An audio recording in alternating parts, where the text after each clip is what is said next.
ई नके बुझात न कोनिया आइल बिया इतना दिन से अब बुझाता न कि ओही में लूसुर खाए करत रहती है चढ़ पर न कस खोजले यही पर मम्मी जी कहत रहे अरे हमार भाई ऐसा पतो खोजले बनू तहरो से 420 हमारा से 20 भी आई हम 2 दिन रह हम बात चल जाएगा खाजा खा के मन एकदम उजिया गुजर आज खाना उना मिली ले दीदी खाना जा बड़ा धीरे काम करेली ना नहीं बनावे तनी लेट हो गइल हटे त ढेर चीज बनावे को रहे हाय निकाल मरीचा निकाल हम को ना खाई ना खाना का से निकाल देते हम तीन चीज ना खाई आओ बैठो ही जा आ तनी पानी ना लेगा हां लेके आओ जा पहले पानी दे जाला लूर सीखो बुझाइले तब खाए दिहल जाला बताओ भुजा तक भुजिया एकदम सूखले भूज देले ये से निमन तो ले पानी सब्जी हो जाए ए पकड़ चढ़ गनी है जी दीदी जी अब हमरा ऊंच पर खाए के पसंद हो तारा घर हेने चप्पल खोल देता हूं आदमी होने थी धर देता रन हमर ते पर चढ़िए जाए हो तो चढ़ जा आई पसंद खाना बनल बहू का बोल खाना में जी आई दाल में केतना हल्दी डालबो के मुंहे बुझाता के एकदम अलाइन हो गइल ओ जा खाए ना करत रहू काहे ना करत रहनी है केतना हल्दी बात बुझाता के मुंहे में अलाइन हो गइल राम कुछ को तारा ढंग नहीं के खाए बनाए के बुझाई खाली रुपये भर आ रुपयो में कौन कहीं के चांद लेखा बा नाक बुझाता के पकौड़ी से ध दिहल गइल बा छान के तो हम आदमी खबे नहीं करी हे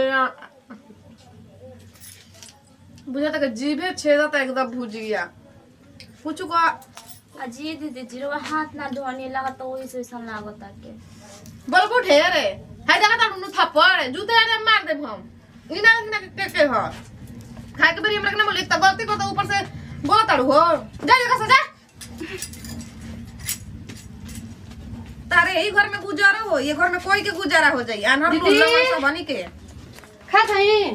खाली जल्दी से काके अबे बाबू जी ना गाड़ी लेके आई ना बाइक धोरे पे खड़ा भी है कनी के लेके दीदी के छोड़ ले आई अरे का हम खाई हो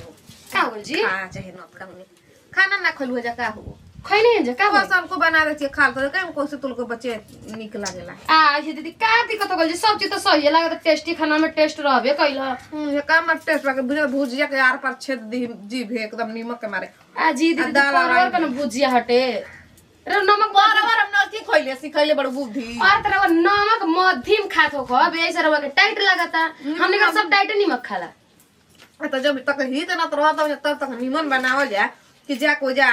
तनी अथी करी हम जानत नहीं दीदी रौरे यही सब बीपीया कम रहेला काहे कि नमक रहो बहुत कम खाइना हमारा रोग दुख नहीं से हो कोनो मम्मी तो झूठे कहते कि जान नजर हमारा मान जान होई ये दीदी कौन मानजन में रहो के कमी हो गल जी कैसे कहता नहीं बताई इतना सेवर और भइल हटे एगो काम कम करता नहीं जरा और ध्यान हमनी ज्यादा रखत नहीं रहो कुछ कहीं मत का ध्यान रखो लड़का बनी के ध्यान रखत हमारा आ कनी ना कि लगतन कि पापड़ ऊपर छनवा देला सुखल दाल भात भुजे कौन खाना हो अरे रो पापड़ का बात करता नहीं अच्छा चलिए वो दुल्ही भी नया नया भूला लोगे छना जाई नए में तो नीमन से बनावल जा 10 गो प्रकार बुढ़ा जे तो अपना मन के चोखा भात बना ही लगी आ ये दीदी देखी गांव भर में कुछ पौरा पुड़िया बाटे करला हमरो दिमाग इधर उधर रहला सा अब जाके तो तनी अस्थिर जाए तो होई कोनो बात बताई नहीं हम 2 दिन के बाद चलिए जे अपन बना है रखा है जरा काहे मुकेश भौजी हने बाहर निकला बू खाली घर में रहबू हां छोट गोतनी आइल बिया तो अरे क्या होता नहीं जी ए दीदी के रवा खाली खाना के ताइल बटे तनी देख ली तो जा और कुछ चाहिए तो बोल दीदी और कर देबू फुलावरा का बनैले बाड़ू देबू अंगने के करके नया नया कोने बेतने पकौड़ी को छनवा दी कहियो पूरी छनवा दी कहियो आलू दम बनवा दी कुल बुझाई फुले बता देखो ताई दीदिया आज के निकल लाज लगत होते दोसर को रही टकत किनाव देख ला आदमी कबे ले चिल्लाता अपना बेटी पत्तो हो के देखै बुझे के जाई जा हो अरे आहे बुझी जी का होल जी कबे ले न गाला फाड़ के चिल्लाता नहीं जा हो अरे तन से घर में जल्द जल चल मेहमान बन तो सब देखई आई जा कौन जरा की छोटकी गोतनी बने वाली बन गेल बाड़ू तू ना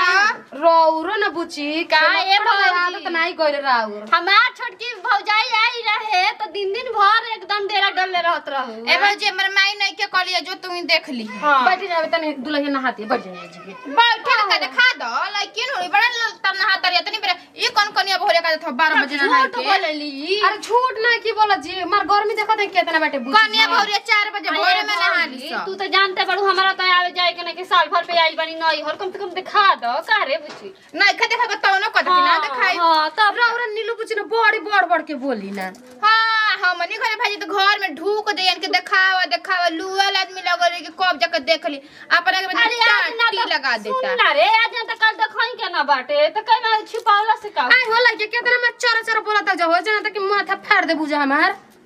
चल जा 1 घंटा बाद आइए तो दिखा दे तो चलो जो पानी पी ला जा। देखाई ना मैं अभी देखमा रे चलो जल्दी देख देखा अरे हमर घर में जबरदस्त